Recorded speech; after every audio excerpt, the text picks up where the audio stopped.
Eu sou a Nara Almeida, eu sou mecana em todas as dimensões. Eu passei a minha última década inteira como aluna, como membro da comunidade da ECA.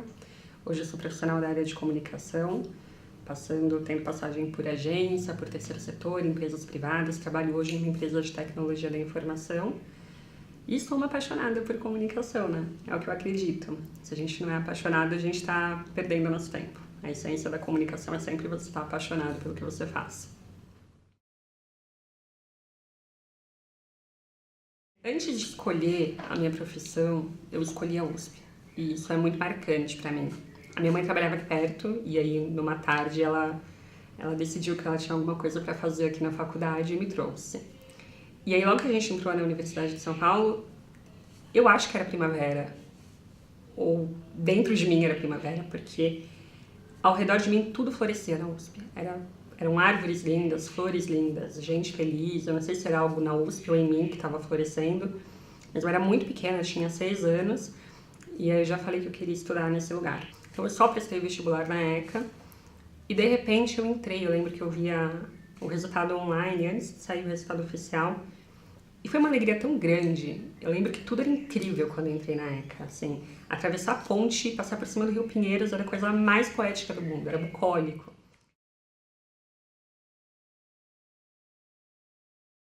Na época do ensino médio, eu não era vista como uma pessoa muito inteligente. Como minha mãe era pedagoga, eu tinha muita liberdade para selecionar as aulas que eram mais importantes, o quanto eu queria dar de dedicação, não porque as disciplinas não fossem importantes, mas porque o modelo não ia conseguir refletir quem eu sou como pessoa. E isso sempre foi uma tecla que, inclusive, no período pré-vestibular foi muito batida em casa, né? Não é um pedaço de papel que vai definir quem você é.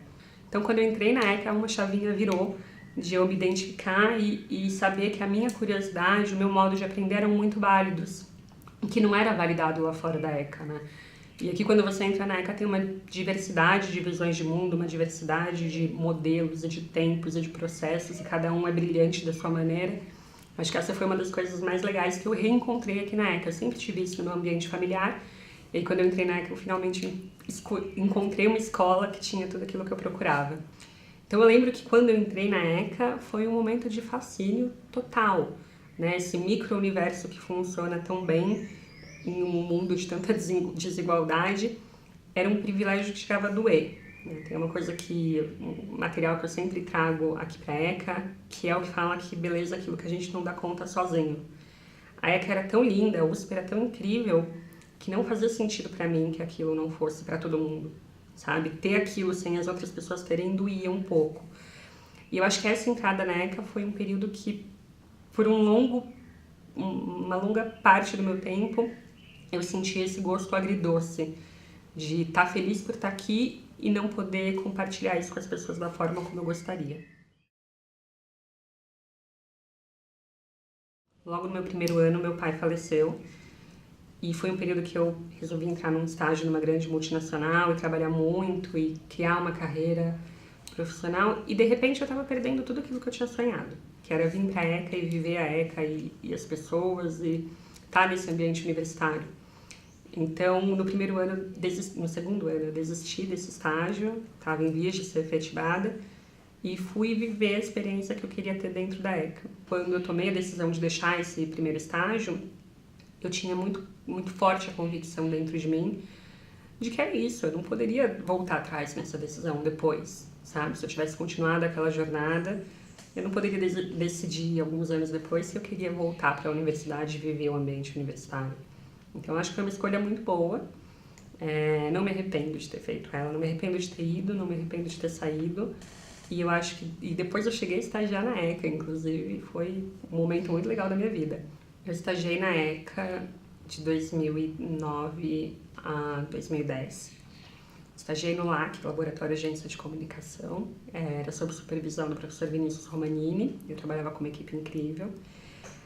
Era muito legal, eu me divertia muito. Estagiar na ECA me trouxe espaço pra gente preencher com um monte de coisa interessante. E me ensinou essa lição, sabe? Do que você abriria mão na sua vida se o espaço deixado por essa coisa, alguma coisa realmente bela, pudesse florescer. E quando eu abri espaço e vim pra ECA, muita coisa bonita floresceu. É óbvio que depois a gente toma decisões e tem que priorizar algumas flores em relação a outras, mas estar na ECA o dia inteiro foi uma oportunidade incrível para mim. E aí, é claro, eu frequentei muito as festas universitárias, principalmente entre o segundo e o quarto ano, que foi quando eu deixei esse estágio. Só que todas essas experiências foram muito legais para mim, né? Você dormir na barraca, chegar de madrugada com chuva, você passar por uns perrengues com seus amigos, eu acho que é muito importante. Mas eu acho que o principal perrengue que eu vivi na ECA foi durante o mestrado. Você ali sozinho, o seu objeto, o seu problema, os seus métodos. E esse processo muito solitário é um processo que te coloca, enfim, fora de perspectiva, né?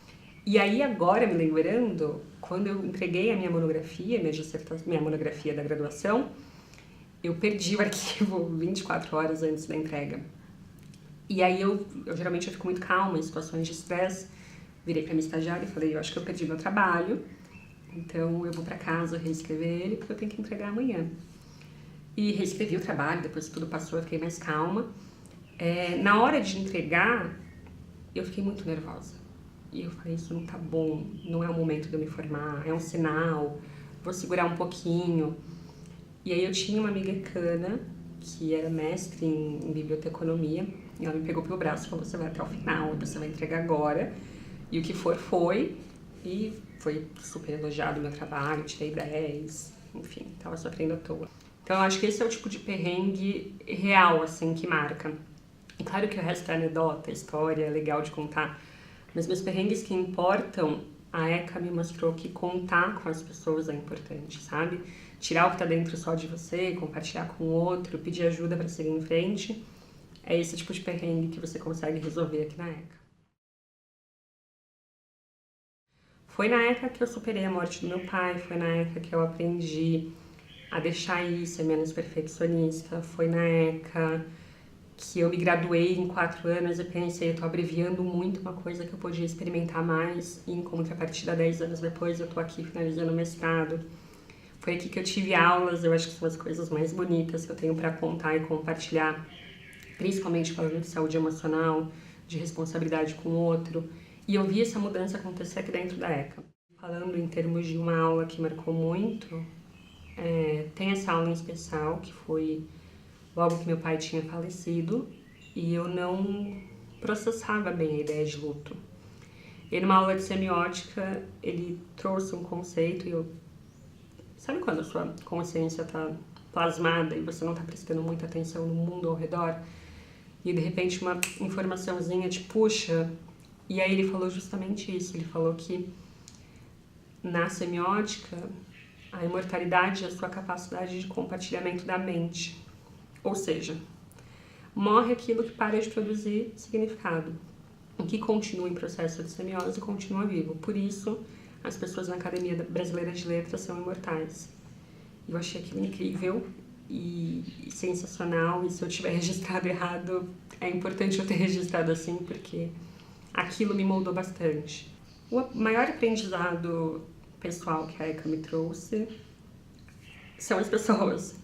É essa capacidade que a gente tem de se conectar com o outro quando a gente se faz vulnerável.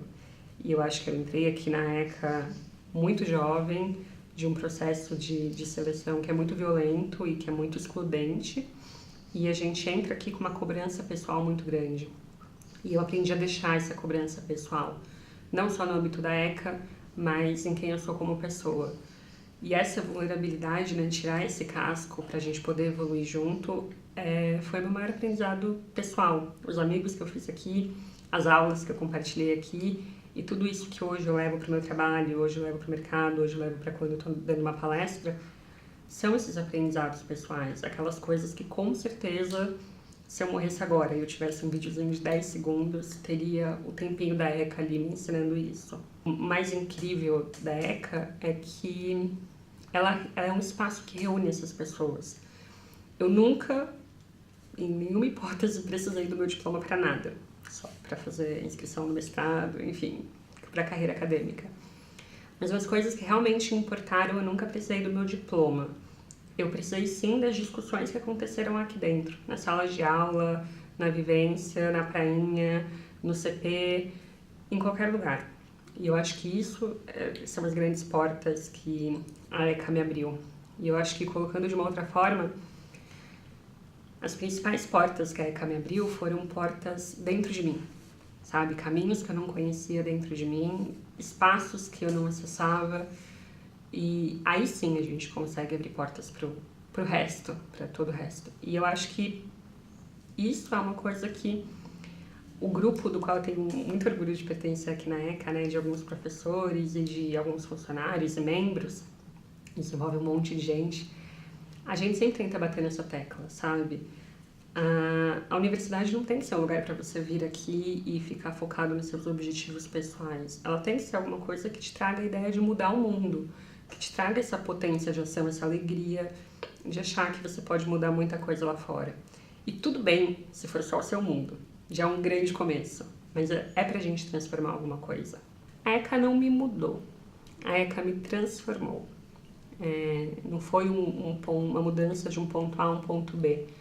Ela criou uma série de processos que ainda continuam acontecendo dentro de mim de uma forma imprevista, de uma forma incontrolável também, em todos os sentidos, de forma muito profunda. Ela é parte de quem eu sou e ela criou uma nova forma de lidar com o mundo, a tal ponto que hoje as minhas experiências também novas, né, elas já são captadas de acordo com o que eu aprendi na ECA.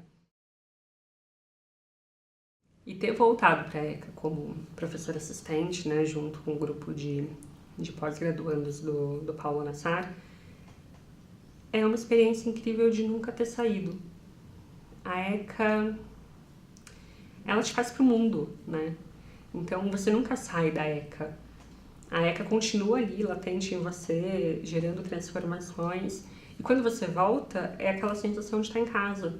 E é interessante porque, pra mim, e enfim, não sou mais tão jovem, mas eu ainda me surpreendo com a velocidade que as coisas mudam, pra bem e pra mal. É muito feliz ver o quanto a gente avançou em algumas relações sociais dentro da universidade, e aí eu falo de mais equidade de gênero, mais uma equidade maior na questão da diversidade, e lembrando que a gente está numa universidade super excludente, super restritiva. Isso é interessante, e ao mesmo tempo a gente vê uma geração que se preocupa demais, que tem medo demais, porque a gente vive uma política do medo, a gente vê espaços cheios de grades e de portões e de catracas, e isso não é a essência do que a gente quer, a essência da liberdade. Eu acho que o mais valioso que a gente tem na USP é um modelo de sociedade que a gente quer para fora. Ele não é completamente funcional, ele não é completamente autônomo, mas ele tem que ser ideal, ele tem que ser utópico, e a gente tem que perseguir isso no sentido de saber que esse horizonte vai estar cada vez mais distante. E eu acho que isso que é o mais interessante de voltar para a ECA e olhar para esse espaço e falar, putz, o quanto a gente está se aproximando ou não dessa utopia. Um dos momentos mais legais que eu vivi na ECA foi em sala de aula, falando sobre bem-estar emocional, saúde emocional. E aí eu me lembro que uma aluna, num auge de síndrome de impostor, achava que não estava entregando nada à altura e que ela era uma fraude e que ela não estava bem. Só que a coisa mais marcante foi que uma aluna no fundo da sala começou a chorar e falou: eu não sabia que você se sentia assim. Eu fico muito emocionada quando eu falo disso. Eu não sabia que você se sentia assim. E se eu soubesse, eu teria te falado uma série de coisas, te agradecido por uma série de coisas. E eu acho que essa foi uma das coisas mais bonitas que eu aprendi na ECA. A gente precisa contar as coisas boas que a gente vive, precisa levar adiante, precisa celebrar o que a gente tem com as pessoas ao redor. E aí, pensando em qual é o meu futuro, eu quero ser parte daquelas pessoas que estão ajudando as pessoas a enxergarem o todo. Sabe? O todo de quem você é, o todo do seu impacto no mundo, o todo de como você transforma as pessoas, o todo do que está acontecendo na sociedade, na comunicação. Se eu pudesse ser um pedacinho desse quebra-cabeça do que é o mundo, do que é cada um, do que são as relações, para mim é suficiente. Porque é isso, né? A gente, quando para de produzir sentido, a gente morreu. E eu acho que se de uma forma eu me imagino viva no futuro, é produzindo sentido para as pessoas. Pode começar? Você quer lembrar ela do negócio da frase inteira? É sempre tentar dar frases completas. Então, sei lá, eu cheguei na ECA assim, assim, assado. Não, tipo, assim, só. Tipo, se a gente perguntar como você chegou na ECA, assim. De ônibus. Então, Olha que lacaniano ele tá anotando o que eu falei. Acho que tá tudo bem, de vez em quando eu tô olhando aqui, tá tudo bem. Melhorou? Acho que tá perfeito. Acho que é isso. Entendeu, gente?